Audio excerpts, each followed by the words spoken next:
Los saludo con la paz del Señor a cada uno de mis amados hermanos en este día. Saludo a todos los que también van a estar viendo el video posteriormente. Quisiera hacer una oración y luego poder compartir la palabra de Dios. Padre, en el nombre de Jesús, en esta hora, Dios mío, me presento ante tu presencia, Padre amado. Pido tu gracia, tu guía, tu bendición para poder compartir esta tu palabra, la cual es vida, bendito Dios de la gloria, para que sea de bendición para mi vida, para los oyentes, para que la palabra no vuelva vacía, sino que sea prosperada como lo dice la Escritura. Te lo pido en el nombre de Jesús, hágase tu voluntad en todas las cosas. Amén. Bendito sea el nombre del Señor. Quisiera leer, compartir en 2 de Timoteo, capítulo número 4, hasta el versículo número 2. Dice la palabra de Dios de esta manera: Te encarezco delante de Dios y del Señor Jesucristo, que juzgará a los vivos y a los muertos en su manifestación y en su reino, que prediques la palabra, que inste a tiempo y fuera de tiempo, redarguye, reprende, exhorta con toda paciencia y doctrina. Amén. Gloria al nombre de Jesús. Acá podemos ver en este texto que hemos tomado, en estos dos versículos de la Escritura, como el apóstol Pablo le hablaba a Timoteo, a quien él había engendrado en Cristo, un hijo espiritual, un varón que hacía la obra como el apóstol Pablo, este joven Timoteo, que su madre era judía, de padre griego, y que daba un buen testimonio de él después de la separación que hubo entre el apóstol Pablo y Bernabé, cuando Pablo no quiso que Marcos lo acompañara en el segundo viaje, porque en el primer viaje se había apartado del servicio.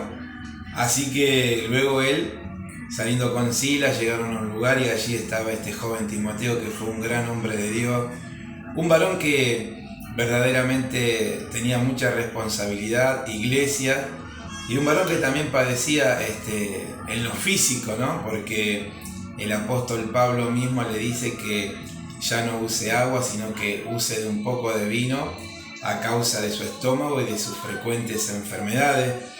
Vemos de que en este versículo de la Escritura también uno ve que no porque seamos cristianos significa que en algún momento no podemos llegar a pasar una prueba física de salud, y en algunos casos es una prueba que va a estar hasta el día de la partida de uno de este mundo, amén, en la venida de Cristo o cuando el Señor quiera llevarnos con Él. Por eso el Evangelio no consiste en un versículo ni en dos versículos, sino en toda la palabra de Dios. Por eso es importante conocer la Escritura para poder hablar, porque muchas veces hay personas que hablan, repiten cosas que dicen otros pastores, otros líderes u otros maestros, pero la Escritura, el apóstol San Pedro enseñaba que si alguno hablaba, debería hablar conforme a las palabras de Dios. Nadie quien hable por el Espíritu de Dios va a predicar algo contrario a lo que está escrito. Y acá vemos que el apóstol Pablo le decía a Timoteo: te encarezco delante de Dios y del Señor Jesucristo, delante de Dios nuestro Padre y de nuestro Salvador Jesucristo, como que el apóstol le decía a Timoteo que ponga esmero, que ponga cuidado, que se esfuerce delante de la presencia de Dios y de nuestro Señor Jesucristo, para que este mandamiento pudiera llevarlo a cabo. ¿Y cuál era el mandamiento? Que prediques la palabra. Pablo le decía a Timoteo que prediques la palabra, predica la palabra. ¿Y cuál es la palabra? La palabra de Dios, amados hermanos, son las Santas Escrituras. Este libro que nosotros le llamamos la Biblia, que en ninguna parte de la Escritura sale el nombre Biblia, pero nosotros sabemos el significado de lo que es Biblia, que es conjunto de libros. Este libro que hoy lo tenemos nosotros es lo que verdaderamente es nuestro manual.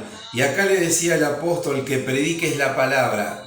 Lo que hay que predicar es lo que dice la Biblia, no un mandamiento de hombre. Nosotros podemos ver que mismo Tito, ahí Pablo le dice que toda la Escritura es inspirada por Dios y es útil. O sea, Pablo le dice, toda la escritura es inspirada por Dios. O sea, toda la Biblia es inspirada por Dios.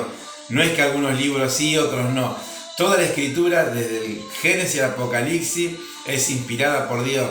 Es verdad, hay muchas partes de la Biblia que no son para nosotros, porque eran, por ejemplo, puntualmente para el pueblo israelita. Guardar el Sabbat, el día de reposo, no es para la iglesia. Amén, no es para la iglesia redimida, eso era para Israel. Como otros muchos mandamientos que antes, por ejemplo, ellos tenían este mandamiento: amarás a tu prójimo y aborrecerás a tus enemigos. Pero Jesús a nosotros nos enseñó otra cosa, que deberíamos amar a nuestros enemigos, que deberíamos orar por los que nos ultrajan, y que también si nuestro enemigo nos pide de comer, le debemos dar de comer, y si nos pide de beber, también. O sea, vemos que el fin de la ley es Cristo, dice la palabra. Estaba la ley mosaica, la ley que recibió Moisés en el monte, pero nosotros, hermanos, ahora estamos en esta ley, pero en esta ley nueva, en este pacto nuevo. Esta es la ley de Cristo, la cual es la ley del amor, amén. Y acá Pablo, que fue llamado como maestro a los gentiles, adoctrinaba, enseñaba a su servidor, a su colaborador Timoteo, que predique la palabra. Usted, cuando escucha a alguien que predica lo que está escrito y le dice la palabra de Dios dice así, de esta manera, eso es lo que nosotros tenemos que aceptar. Pero todo punto de vista, todo lo que uno pueda llegar a creer y hablar que está fuera de la escritura, eso hay que desecharlo. Acá hay que predicar la palabra. Pablo le decía que instes a tiempo y fuera de tiempo. Pablo le decía, redarguye. Escuche bien, ¿para qué sirve la escritura? Para redarguir. Reprende, también es para reprender. Exhorta, o sea, también es para exhortar. No es solamente para vivir exhortando, ¿amén? Es para redarguir, es para reprender, es para exhortar. Y le decía, ¿con qué? Con toda paciencia y doctrina. Doctrina es enseñanza de la palabra de Dios, amén. Entonces, cuando nosotros estamos parados en esta palabra y dentro de esta palabra y hacemos lo que dice esta palabra, ahí vamos a ser bendecidos de parte de Dios y vamos a dar fruto. Vamos a padecer en este mundo, indudablemente que es así. Hermanos amados, cada uno de nosotros vamos a tener que pasar circunstancias difíciles, adversas, pero tenemos nuestra mira puesta en Cristo y tenemos un galardón que sabemos que vamos a recibir cuando venga nuestro Señor Jesucristo. Así que bueno, hermanos, hay que predicar la palabra de Dios. ¿Y por qué es importante predicar la palabra de Dios? Yo quisiera leer otro versículo de la palabra de Dios en Hechos capítulo número 20, donde el apóstol San Pablo hace el discurso de despedida a Mileto. Y allí, en el versículo número 27, le dice, en el 26, le dice el apóstol Pablo de esta manera a los obispos, a los pastores, a todos los que había reunido en aquella oportunidad. Por tanto, le dice el apóstol Pablo, yo os protesto en el día de hoy que estoy limpio de toda sangre, que estoy limpio de la sangre de todo, porque no he rehuido a anunciaros todo el consejo de Dios. ¿Qué le dice Pablo? Que él nos había negado a enseñarle todo el consejo de Dios. Pablo a esos pastores le había enseñado la palabra de Dios.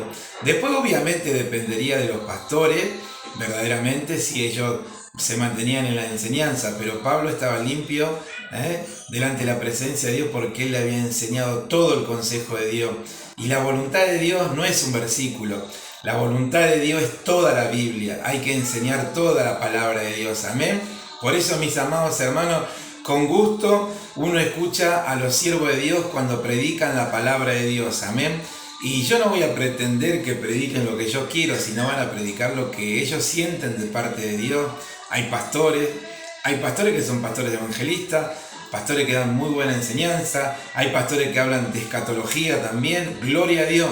No desechamos nada, porque sabemos que es importante que se enseñe toda la palabra, porque esa es la bendición que Dios tiene para cada uno de nosotros. La enseñanza es luz, dice la Escritura, pero también dice, lámpara es a mis pies tu palabra y lumbrera a mi camino. La palabra de Dios es muy importante para el pueblo de Dios en este tiempo, para que nosotros no nos desviemos del camino. Hay un camino que es estrecho y que es angosto y que es el único camino que lleva a la vida eterna. Además, el escritor de los Hebreos en el capítulo 12, versículo 14 dice: seguí la paz con todos y la santidad sin la cual nadie verá al Señor. Amén.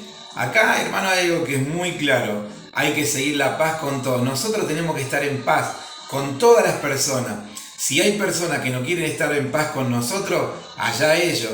Pero nosotros no tenemos que tener resentimientos, raíces de amargura en contra de ninguna persona. Amén. Por más mal que nos haya hecho. Así también, hermano, obviamente no podemos estar en paz con todas las personas y con Dios estamos en enemistad. Creo que primeramente entendemos que estamos en paz con el Señor y estamos en paz con todas las personas. Y la santificación, la santidad, sin la cual nadie verá al Señor. Nosotros desde el primer momento que nos hemos arrepentido de los pecados, el Señor nos ha limpiado, el Señor nos ha santificado, no por mérito de nada. No porque nos pongamos una prenda, no, por la sangre del Cordero de Dios hemos sido emblanquecidos. Delante de la presencia de Dios hemos sido purificados. Él quitó los pecados de nosotros y estamos a vista de los ojos de Dios, hermano, limpio, puro, santo, porque Él puso en nosotros de su naturaleza, como dijo el apóstol Pedro, nos ha hecho participantes de su naturaleza divina. El Espíritu Santo de Dios está en nosotros. Él ahora nos guía a la verdad. Ya somos santos, porque hemos creído, nos hemos arrepentido. Pero verdaderamente, hermano, quiero decirle, las polleras largas no santifican. El usar una camisa o el pelo corto no santifica. Nosotros hemos sido santificados por la sangre del Cordero de Dios. Lo único que hacemos, que enseñamos la palabra de Dios, que debemos limpiar el vaso por dentro y también será limpio por fuera. Que la mujer debe vestir con pudor y con modestia. No con vestidos costosos, ni con oro, ni con perla, como dice la palabra de Dios, ni con peinados ostentosos, amén. Entonces la mujer tiene que vestirse decorosamente, cubriendo su cuerpo, lo mismo que también el hombre. Pero nosotros aclaramos y remarcamos, la ropa no santifica, Cristo nos santificó, amén. Y a medida que vayamos orando y que vayamos siendo instruidos por Dios en su palabra, allí en el capítulo número 6, en segunda carta de los Corintios, vemos de que el Señor Pablo le decía a los Corintios que perfeccionen la santidad en el temor de Dios. Hay un perfeccionamiento, amén. Por algo está escrito en el Apocalipsis que el que es santo practique la santificación todavía. O sea, mis amados hermanos, nos vestimos porque nos vestimos para Dios. Cuidamos nuestro cuerpo porque es templo del Espíritu Santo. Quizá vemos al mundo que está vestido a la moda, sin ropa, sin nada, pero ellos no le ven ni le conocen. Nosotros conocemos a Dios y nos vestimos decorosamente con pudor porque lo dice la palabra de Dios. Así que mis amados hermanos, escuchemos y prediquemos y enseñemos y vivamos lo que dice la palabra de Dios, que ahí está la bendición. No es solo enseñar. Uno puede enseñar y no practica, no sirve delante de Dios. La Biblia dice, bienaventurado el que enseñe y haga uno de estos mandamientos, será grande en los cielos. Acá la cuestión es enseñar, pero vivir y practicar la palabra de Dios. Está de más decir debemos ser santos cuando uno no lo es. Pero no es que lo digo yo, lo dice la palabra de Dios. Está escrito en el libro de Pedro, sé santo porque yo soy santo. Sé santo en toda vuestra manera de vivir, o sea, en pensamiento, en sentimiento, en acciones y en vestimenta también. Así que bueno, mis amados hermanos, nosotros tenemos la Biblia, acá está todo el consejo de Dios. Y eso es lo que hacemos, enseñamos, predicamos de todo, de lo que Dios quiere y enseñamos a la iglesia para que la iglesia camine en el temor de Dios. No en el temor de ningún hombre, no en el temor a una mujer, en el temor a Dios. Reverencia no hay que hacerle a ningún hombre, a ninguna mujer. Reverencia hay que hacerle al Señor. Y quiero decirle que Dios le ama. Dios me ama y Dios quiere lo mejor para cada uno de nosotros. Que cada día podamos consagrar más nuestra vida delante de la presencia de Dios, porque la venida de Cristo está cerca. Y yo voy a terminar diciendo unas palabras que el apóstol Pablo en este mismo capítulo le dice a Timoteo: he peleado la buena batalla, he acabado la carrera, he guardado la fe. Por lo demás, me está guardada la corona de justicia, la cual me dará el Señor juez justo en aquel día. Y no solo a mí, decía el apóstol Pablo, sino también a todos los que aman su venida, a todos los que ya han muerto en Cristo, a nosotros que amamos la venida de Cristo, que lo estamos esperando como vírgenes prudentes, también recibiremos esa corona de justicia. Que Dios los bendiga, mis amados hermanos, grandemente en este 25 de diciembre. El mundo pagano celebra y festeja la Navidad, pero en la Biblia no hay ningún registro que hay que celebrar la Navidad, que hay que celebrar el nacimiento de Cristo. Y quien diga lo contrario, hermano, está hablando algo que está fuera de la palabra de Dios. En la Biblia no hay ningún mandamiento que hay que celebrar el nacimiento de Jesucristo. Lo que sí nosotros celebramos, hermano, es la cena del Señor, amén, hasta que Él venga. Eso sí que nosotros celebramos, la cena del Señor, y recordamos su muerte, su crucifixión, su resurrección, y que gracias a ese sacrificio, a esos méritos, tenemos vida y vida en abundancia. Que el Señor les bendiga grandemente. Hasta pronto, mis amados hermanos. Paz.